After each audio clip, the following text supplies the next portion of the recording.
माता सीता का श्राप आज भी झेल रहे हैं ये 5 लोग।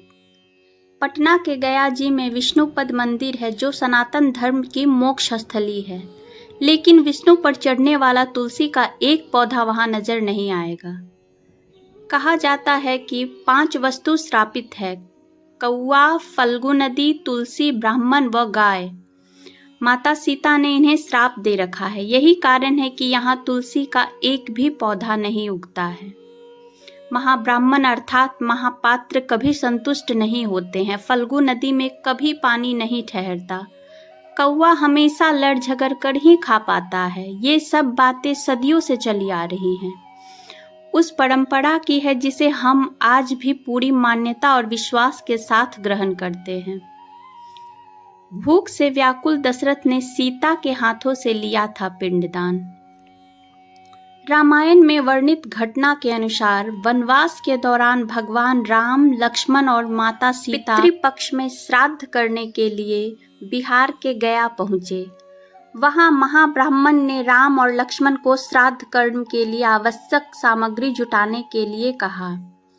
इधर राम व लक्ष्मण नगर की ओर सामान लाने के लिए निकले। उधर सीता नदी किनारे बैठी रही। इधर दशरथ की व्यग्रता बढ़ती जा रही थी।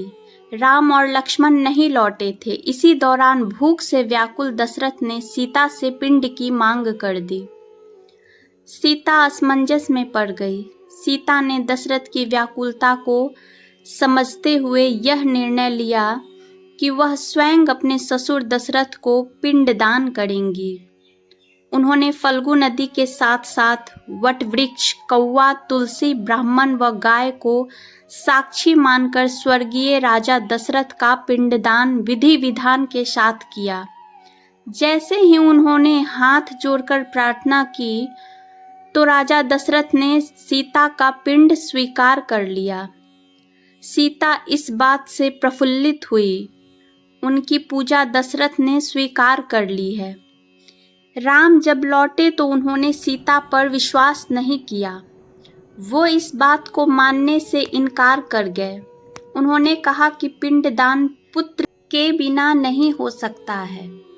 इसके बाद सीता ने कहा कि वहां उपस्थित फल्गु नदी, तुलसी, कौआ, गाय, वट वृक्ष और ब्राह्मण श्राद्ध कर्म की गवाही दे सकते हैं।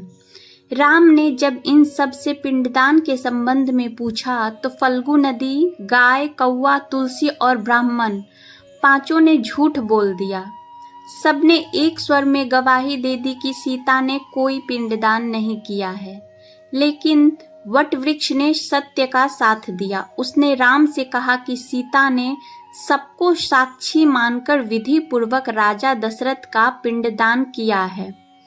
5 साक्षी के झूठ बोलने पर सीता ने क्रोधित होकर उन्हें आजीवन श्राप दे दिया। फल्गु नदी को श्राप दिया कि वह सिर्फ नाम की नदी रहेगी, उसमें पानी नहीं रहेगा। इसी कारण फल्गु नदी आज भी गया में सूखी है। गाय को श्राप दिया कि गाय पूजनीय होकर भी सिर्फ उसके पिछले हिस्से की पूजा की जाएगी और गाय के लिए दर बदर भटकना पड़ेगा। आज भी हिंदू धर्म में गाय के सिर्फ पिछले हिस्से की पूजा की जाती है। सीता ने गया के महाब्राह्मण को कभी भी संतुष्ट न होने और कितना भी मिले उसकी दरिद्रता हमेशा बनी रहेगी का श्राप दिया। इसी कारण महाब्राह्मण कभी दान दक्षिणा के बाद भी संतुष्ट नहीं होते हैं। समाज में उन्हें अछूत ब्राह्मण का दर्जा मिला हुआ है। सीता ने तुलसी को श्राप दिया कि वह कभी भी गया की मिट्टी में नहीं उगेगी। यह आज तक सत्य है कि गया की मिट्टी में तुलसी नहीं उगाया जाता है। कौआ को हमेशा लड़ झगड़ कर खाने का श्राप दिया था। कौआ आज भी खाना अकेले नहीं खाता है। सीता ने जहां इन 5 को श्राप दिया, वहीं सच बोलने पर वट वृक्ष को आशीर्वाद दिया कि उसे लंबी आयु प्राप्त होगी। वह दूसरों को छाया प्रदान करेगा।